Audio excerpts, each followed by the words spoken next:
Well, it's safe to say we're back doing it once again. Got yet another podcast on tap. Brate Podcast back at it again. A little bit more lively, a little bit more energized. Got quite a bit of news and information to share with the crew. We're not going to waste no time. We're going to jump into it now. Actually, this is kind of going to be a little bit more of a chill podcast, solely because I've had topics, but I've kind of been a little lax because I've had other stuff that I'm working on. So my focus has been on my podcast, but my focus has been on making my podcast greater. So I don't want people to just think I'm saying that and just blowing smoke or blowing off steam. If you hear any random odd sounds and noise in the background, it's literally the laptop having a conniption. So it's probably like you really sat and decided to open, make sure I got this right, 8 tabs and also a Facebook tab just open, just hanging out. So it's a little overwhelmed and bombarded, but that's okay. It's not a big deal. It's nothing urgent or anything critical. I'm kind of mixing up this podcast this week, where it's not going to be, this is the sports section, this is this section, this is this section, this is this section. It's going to kind of just be blended, and that way I get your attention, give you a little bit of time to think about something if you don't want to listen to that section, and then chip back at that topic again, possibly, depending on what's talked about. So like I said, I have quite a bit of information to share, so I'm not going to really bore y'all with all the random pre-game rituals of randomness. Just going to start off with the first topic, which I think for me is an interesting story, because they released the participants in the Saturday festivities. I kind of beat myself up a little bit for this because I forgot to get the Rising Stars lineup, and I probably can snipe looking for that information while I'm trying to, go over who is on our current roster, current events that they have listed. Hang on, I'm gonna give you what you need, because I don't like being too unorganized and too out of place with the process. Let's see, do they give me the, okay, all right, good, I got that. All right, great. So I'm gonna go ahead and make this a two for one, because I did want to make sure I added this piece in before I forget. So on, of course, Saturday night is the main event that most people want to see. Friday night they have some pretty good events, like they have the celebrity All-Star game. Unsure if Kevin Hart's playing again this year, but we'll see. And you have one of the games that I personally enjoy watching, because it's always good to see these guys play and put their best foot forward, and that is the BBVA Rising Stars tournament, or BBVA Rising Stars matchup. So this year, you have a pretty, I'm not gonna lie, it's a pretty good lineup for both teams, because they're doing it as USA against the world.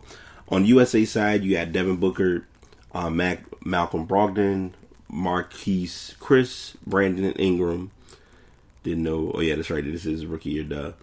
Frank Kaminsky, Jahlil Okafor, D'Angelo Russell, Jonathan Simmons, Karl Anthony Towns, and Miles Turner. Miles Turner, I'm looking for Miles Turner and Karl Anthony Towns to bring their A game for this one.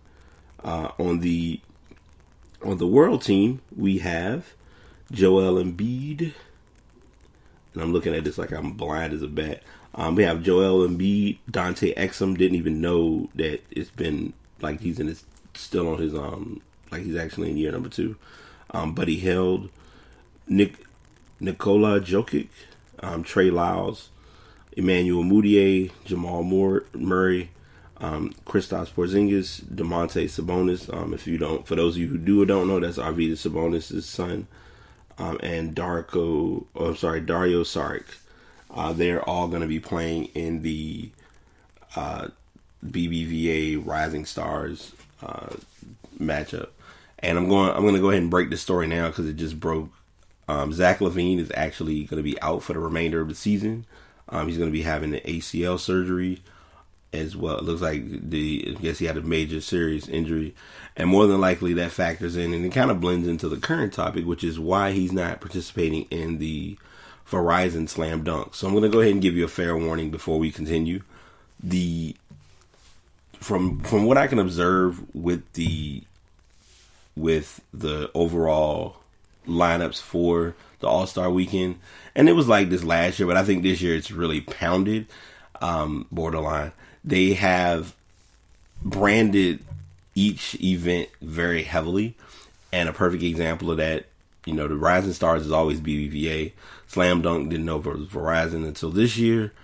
3-point shootout is by JBL, and skills challenge is by Taco Bell. But okay, no problem. We're going to just let it be what it is and keep it moving. But in the slam dunk competition, and I like this lineup because it's kind of unique, because you have DeAndre Jordan, who's dunked more than anyone in any game. Glenn Robinson III, who has been a dunker, but we really haven't seen much of him in Indiana.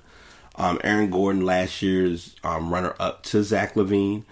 He put on a pretty good show last year, so it should be a good repeat from him. I'm expecting a good repeat from him this year. And my snub, unexpected pick that I think is going to be the funniest, or most, well, I ain't going to say funniest, but the interesting part of it all, which is Derrick Jones Jr. So I'm going to be brutally realistic for a second. When they gave the lineup for everybody who was participating, they showed Derrick Jones Jr. And the first thing that went through my head was, who is this person? So I, of course, as anyone does, went to Google, did some of my own research, got a little bit of information, and confirmed that Derrick Jones Jr. is actually a player in the D-League. Now, I'm not sure if he's currently signed or assigned to an NBA team. He more than likely is. But I was able to, surprisingly, thanks to my sports group, shout out to the sports group. Y'all already know we talk about sports 24/7, day and night, off days, on days, don't matter. But it turns out that he has quite a highlight reel from the D League. And I mean, I'm not looking for him to be somebody that can shoot jumpers and mid range and all that stuff, but he can actually, like, as far as dunking goes, he's a pretty powerful dunker. So it should be a good lineup. DeAndre Jordan's going to get a lot of grief because it's going to be the Dwight Howard 2.0 as far as having a center in the dunk contest. Unsure if it'll be a good thing or a bad thing, but we'll just see how it all pans out. Moving along, we're going to the JBL 3-point shootout. Like this lineup, it's kind of a unique scenario because the first thing I'm looking at with the lineup is, why is Nick Young in this competition? Because he's always been like a sketchy 3-point shooter to me, but hey, I'm just an observer. I'm just a fan of the sport, so hopefully it'll be a good matchup. As far as the group that participates in the 3-point shootout, you have Klay Thompson, Kyle Lowry. If I'm not mistaken, I want to make sure I'm correct on this. Kyle Lowry was the winner last year. Eric Gordon, Kyrie Irving, CJ McCollum, Kemba Walker, Wesley Matthews. Wesley Matthews is going to be a unique story since, he's been a 3-point shooter, but not to that degree. But it turns out that he is among the top. He's among the top 10 in 3 points attempted. And Nick Young.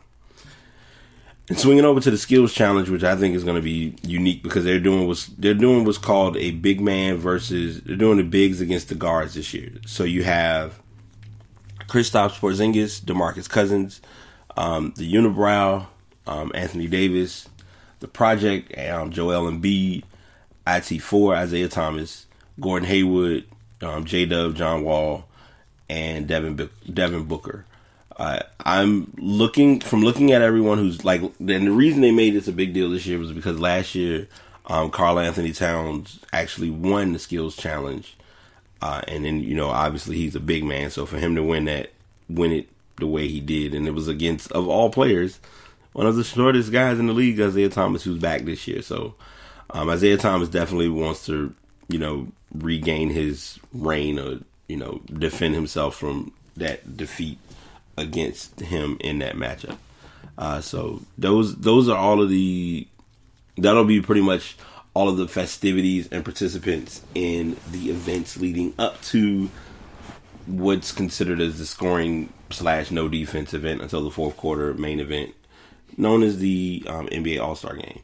So I just wanted to kind of mention to everyone who was participating in that portion or piece of the scenario. And then we're jumping away from basketball a little bit, and we're going into, and I wanted to blend this in early because I feel like she's an artist that was very underrated and didn't get much attention.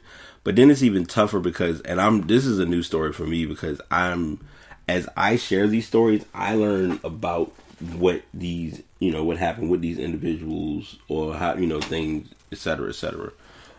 So today's artist focus is the one and only Minnie Riperton. Her hit single that many people know is "Loving You," and I'm not gonna do the rest of the song because if you expect me to hit that note, not gonna happen.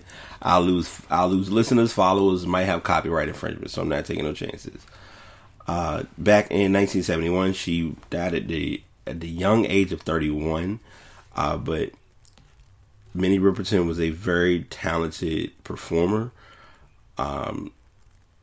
She mainly made it her goal to she truly and honestly valued music in a way that a lot of people today don't even come close to understanding music. I think one of the reasons I like her is because most people know her more so for, they know her more so for "Loving You," but there are a lot of other like underground or undercover tracks that she did that were just unfair. That's the best way I can describe it. She was like I said, she's an artist, and I think the reason I'm so emphatic in picking her as an artist this week is because, like Curtis Mayfield, she put her heart and her soul into her music, and it showed. There wasn't too many. I mean, I have "Lonely Girl." It was a lot of songs that she did that I really was a big fan of, and it's tough because normally I can, like, as anybody who knows me will tell you, I'm one of those people who can sit and name music of an artist like it's the back of my, literally like it's a regular traditional routine. So I just want to come up with some main songs she did. Of course, okay, yeah, Brain Cells come back as soon as I find the full story. And I'm sorry, let me make sure I get the story right. She passed in 79, and her hit single she was just ahead of the game when it came to music.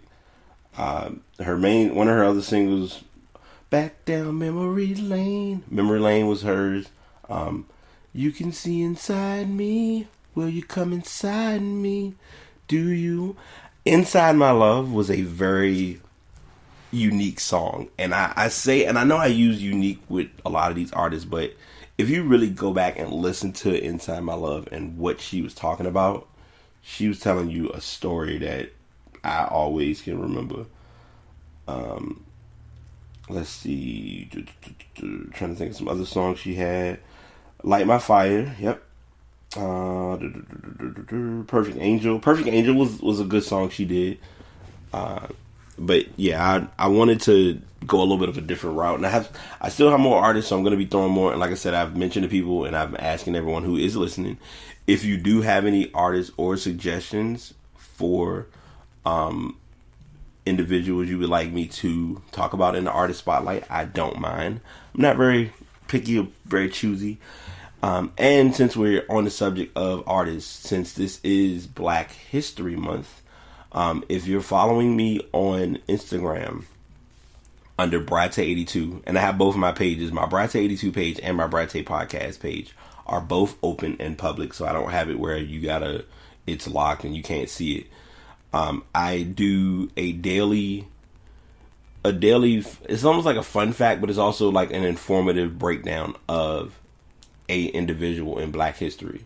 And I usually, what I used to do, the first year I got on Instagram, I said, okay, I'm gonna just do Black History Month, and I'll do inventions. So when that happened, I said, all right, let me come up with another way. And this is a segue, so just let it happen. When that happened, once I finished that, I said, all right, well, I don't want to do more inventions, and I don't want to do famous people that we always hear about. Like, let's do what I would define as the 2% of. I mean, at that time, I didn't really determine the 2%, but I was like, let me focus a target on one specific queue of facts or known individuals. So one year I did writers, one year I did musicians.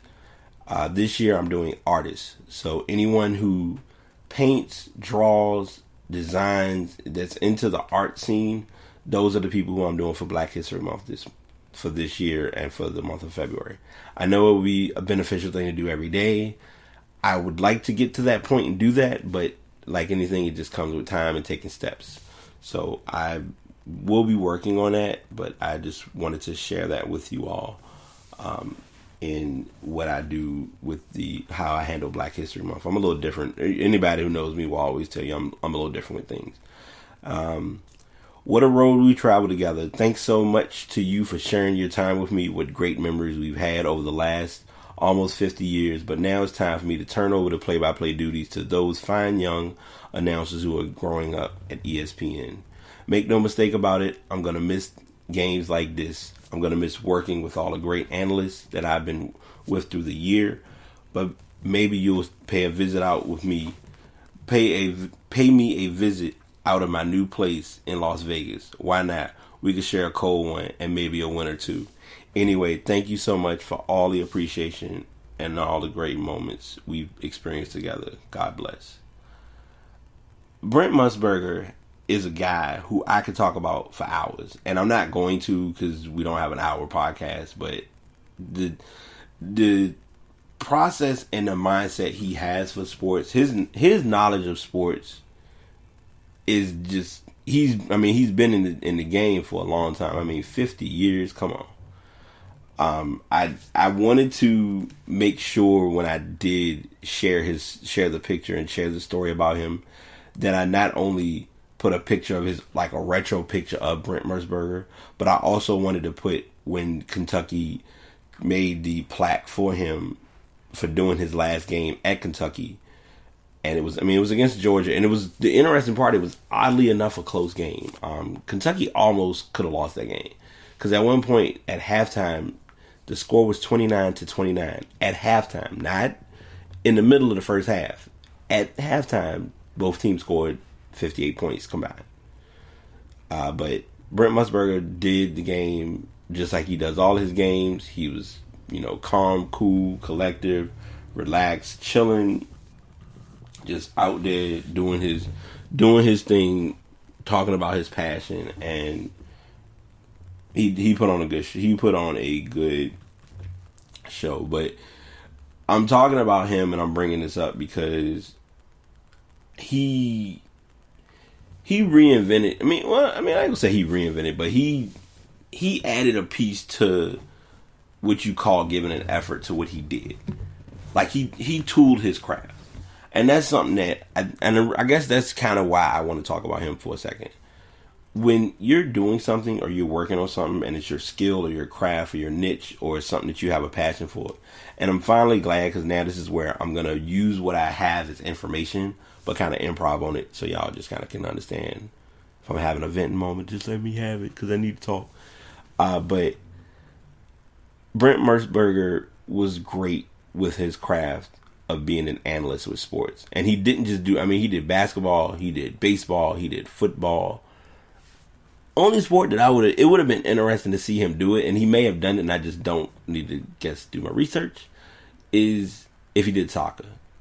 Because I could see him, if he was able to learn players' names, like a lot of the guys who are analysts for, or color commentators for the Premier League, I can see him doing that and picking up on it with no problem. What a lot of people don't understand, and this is, with journalists, with anybody, you have to go in knowing information about these people. Like the stats that they have on these players, they don't just have it written out. Like somebody may give them some of the information, But a lot of it, they have to go and do research on, okay, let me see when LeBron played. Okay, LeBron's playing New York. Let's see what was the highest amount of points he had against New York. And was it in the Garden or was it, back home at the Land? So Brent Musburger did that type of research as far as with his job. He really put his heart into what he did. And that's kind of how I look at my podcast. I want my podcast to stand for what I do and what I know. What most people hear me talk about on a consistent basis is music, gaming, and sports. Yes, I talk about writing and I'm always blogging like it's no tomorrow, but the things that are involved with this type of work and doing podcasting and my three babies are key to why I put so much time into getting those who listen or have a chance to see me post or talk about the podcast, why I value what you all do or where you all stand with me on that stuff. So I really have nothing but the utmost respect for Brent Musburger as a person and as an analyst and his knowledge for the game and the effort he put into it is the effort that I'm pushing to put into my podcast as well as my personal brand. Because whether you acknowledge it, and this is probably a segue, but I'm going to let this segue happen because it's me and y'all know how I do and I don't care. I really don't give a fuck right now. I feel as though people state or make conversations about their quote-unquote brand, but they don't know what their brand is. Brent Musburger had a brand that presented who it was when he was on TV. Stuart Scott had a brand that presented itself when he was on TV. When you're doing something, your brand is who you are. And I've written about this in blogs. I've talked to people about this. This is literally going to be my segue of this podcast. And I'm going to get focused and get to the rest of these topics because I got quite a few. But it's very important and it's very key to never deny or disregard the importance of your brand. And that's what Brent Musburger did the most in what he did. Is that he talked about sports. He gave you knowledge. He gave you information. He gave you history. He gave you things that you wouldn't even think of looking for or knowing about in the game. That you're like, oh, I didn't even know that. Because you really don't know it until it's told to you in most games and watching most shows. So I just wanted to say that and get that piece out there. That's my random tangent. It is what it is. Take it for what it's worth. Let it be what it's going to be. Now, the exciting / kind of conversational based story, I guess. Wednesday was National Signing Day. I'm talking about this story for a reason because now players are starting to get more creative with how they do their presentation of what school they're going to. 1 year, the guy, I remember somebody was in college. Kid was in high school. He had his hair cut, and he turned his head around, and it showed the team of what school he was going to. Some people that would be corny, but in his case, it worked. I think one of the best ones I saw was from a recruit going to Maryland, where he sent off I guess it was like a device. He sent the device out. It wasn't a droid, but he sent something out into outer space. And while it was out there, it showed the choices of the schools he had as his choices. And it ended up showing what college he ended up choosing for signing his letter. Recruit wise, do we even need to ask? Alabama was first, Ohio State second, Georgia third. And it's odd to me because Georgia always gets good recruiting, but they don't do well playoff wise. And the toughest part about it is they're in the SEC, so go figure.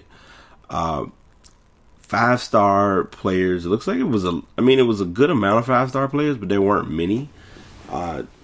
Alabama got 6 of them, and they got 18 4-stars. So yeah, Georgia was third. Southern Cal was 4th, Michigan 5th, Florida State 6th, LSU 7th, Oklahoma 8th, Auburn 9th, and Florida's rounding out top 10. Not gonna break down the full numbers because so many people, but I just wanted to at least give everyone a bit of an overview as to who was going where. I mean, well, not who was going where, but who, made their choice of where they were going to school. And I think it's a big deal because you're not only making this choice for your education, but you're also making this as a possible career choice, whether if you decide to go to the NBA, the NFL. I'll get my sports together. Y'all know how backwards I can be sometimes. But yeah, that was a cool little story to kind of share and talk about as it occurred. All right, blending into the techie talk for a little bit. It's gonna kind of be a tech hit, another throw, and then back to tech again. But Apple Airpods, those little small earbuds that people can't seem to find because they had to make an update to set it up. And this is actually a two-parter, so I'm gonna go ahead and break this down. They did a firmware update on the AirPods that Apple released back they were released in September, went live and on sale in December, and from what sales show, it looks like people are loving them. The toughest part is when you are running and using them, that they have a chance that they could be lost. So they've made, like, you can do Find My iPhone, you can do Find My AirPods, and it'll make the AirPods beep, so you can know exactly where they have a possibility of where they might be located. Toughest part is, and my twin and I, we always joke about this, but it's literally how we feel. Like, the minute I hit send or order or submit or whatever, once they gave me the order number, I've already lost them. I know I am. I know I would, because they are that small and that, like, they're small. I mean, they look nice, but it just, I don't know. I got an odd thing about them, but I mean, it's the new thing. It's a lot of people have. I actually saw somebody at MagFest wearing a pair, and it kind of caught me off guard for a second. But yeah, they have so far. They've done a firmware update for the AirPods. I'm gonna see if it's anything special that it says. Yeah, it's just bug fixes. Let's see. The company last week released a test version of its operating mobile system, iOS 10, which includes the Find My AirPods feature. This software will make it easier for AirPod owners to find the tiny earbuds, which could be easily lost by disclosing their location on the map. The feature is currently only available to I'm sorry, let me rewind. The Find My AirPods feature is in beta because you'd have to have you'd have to be a software tester or a developer to actually be able to utilize that feature. I was a beta tester with the iPhone 6. I didn't set anything up with my iPhone 7, and I think I'm not going to be in a major rush to get any betas if I don't have to.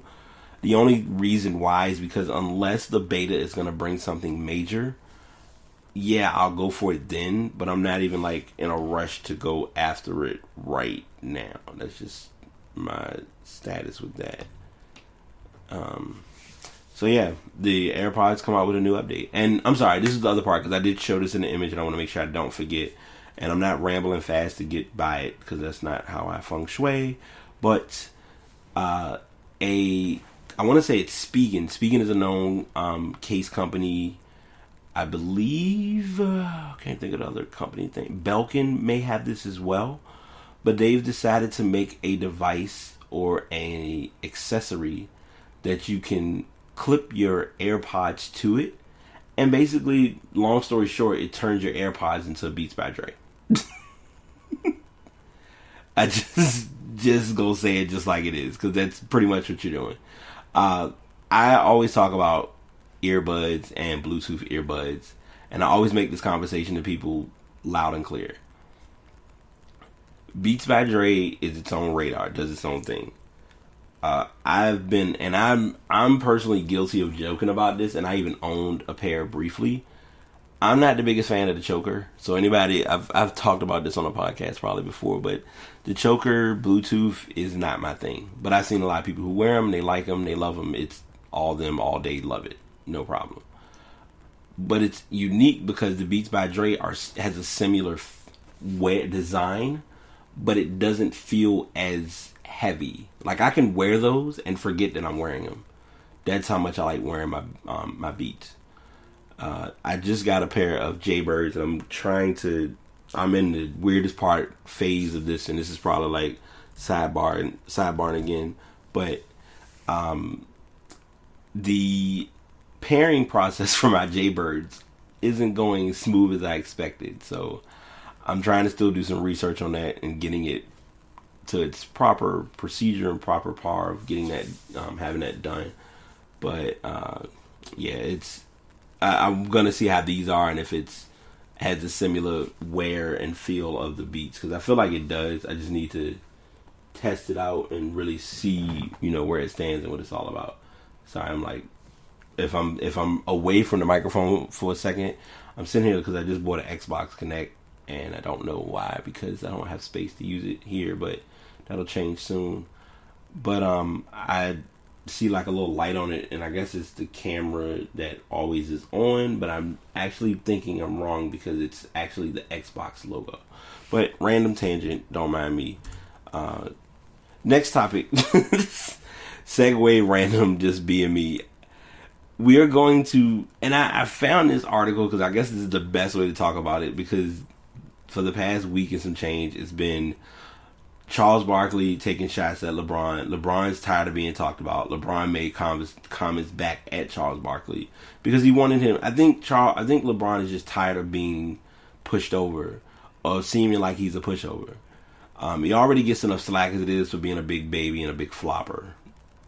Sorry if you're a LeBron fan. Sorry if you're a Cavs fan. Just speaking truth. But he did disclose that he is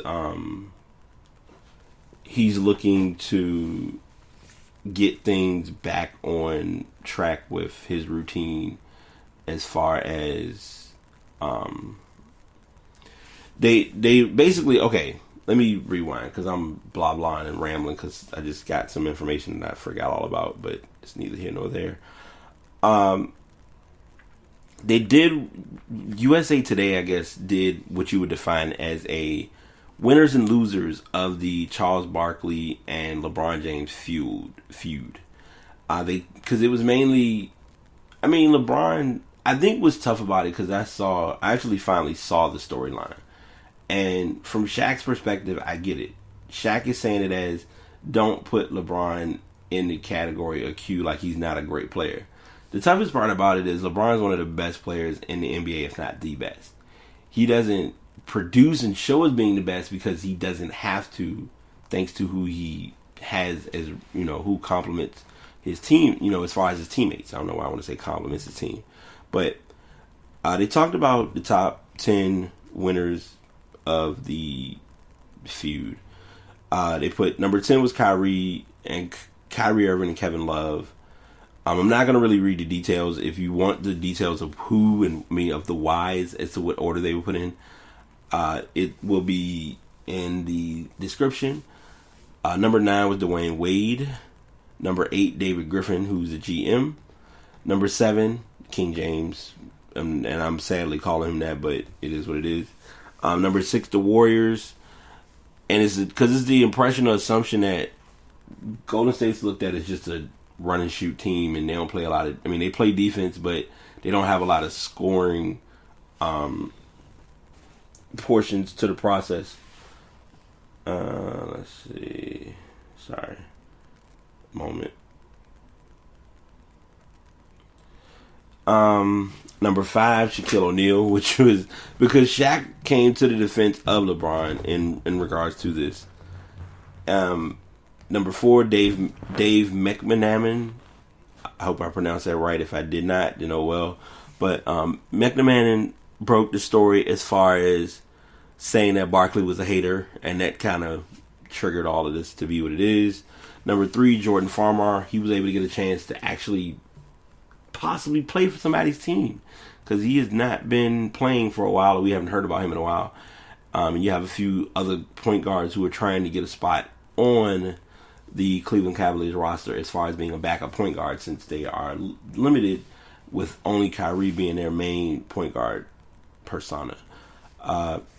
Charles Barkley makes it clear, make your argument, stick to your argument, laugh off any and all personal jokes, keep sticking to your argument, don't join Twitter. And it's so sad because as far as Charles Barkley is concerned, he's never going to join Twitter, which is his personal choice. But yeah, Charles Barkley is number 2 on the list. And number 1, of course, is the NBA, because the odd part about it is there's been more talk about this scenario. What did I just knock over? I'm sorry.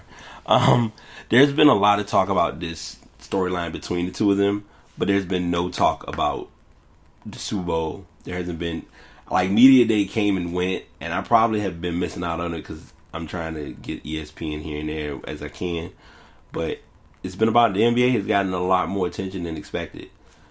So shout outs to LeBron and Charles Barkley for adding a little lightning to the league. And now my final story, which is a 2-part article. I got about 9 minutes, so I'm gonna be as conversationalist, but also as direct as I can with this story. Number 1, it's about the new Apple MacBook with the Touch Bar, a MacBook Pro Touch Bar, because there's a big deal about the Touch Bars. A lot of people. I was reading an article on Pinterest. I don't really think it was the greatest source, but it was a source that mentioned the Touch Bar and talked about how the Touch Bar has pretty much lived out its life. I wouldn't look at it as a reliable source per se for a story, but it had the story, so it kind of triggered me to think about this and wondering, have the sales really been what they expect them to be for the Touch Bar MacBooks? And I'm not sure. From what I can tell and from what I can look at, I don't really have a lot of a wow factor for the Touch Bar. And I think it's because it's on a do I need it and would it benefit me basis. And the answer to both questions, honestly, right now is no. And the other turnoff for me with the MacBook Pro that I've been adamant in talking about is, if you're going to give me a MacBook and you're going to give me the option to have drives or ports, don't minimize me only to the ports that you would like me to use when I may still have devices that still support USB. For instance, if I had the MacBook Pro Touch Bar right now, I wouldn't be able to use it. And the reason why, I would be able to use it, but I wouldn't be able to do my podcast unless I had a adapter to plug into the USB-C port that can be used to actually read as a hub to connect my microphone. So there's things like that that aren't thought of when they make certain things. But I share the story and I talk about this because it looks like the Touch Bar is already making a scene in college. A couple of days ago, any students who are studying law in North Carolina have to disable the functionality or the ability of what it's able to do based on them doing their bar. Because, let me make sure, and I want to read this as best as I can to not really be blah blahish about it. This is a notice for all applicants who will be using their laptop at the February 2017 North Carolina bar examination. If you are planning to use the newest version of the MacBook Pro with Touch Bar, you will be required to disable the Touch Bar feature prior to entry into the bar examination site.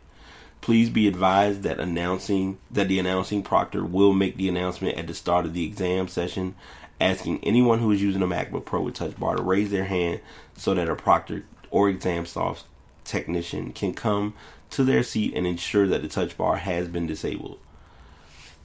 The notice doesn't include reason why. And this is, okay, and it's kind of a coincidence. Let's see, it appears, okay, so it's expanded. So other bar exams are being strict about this.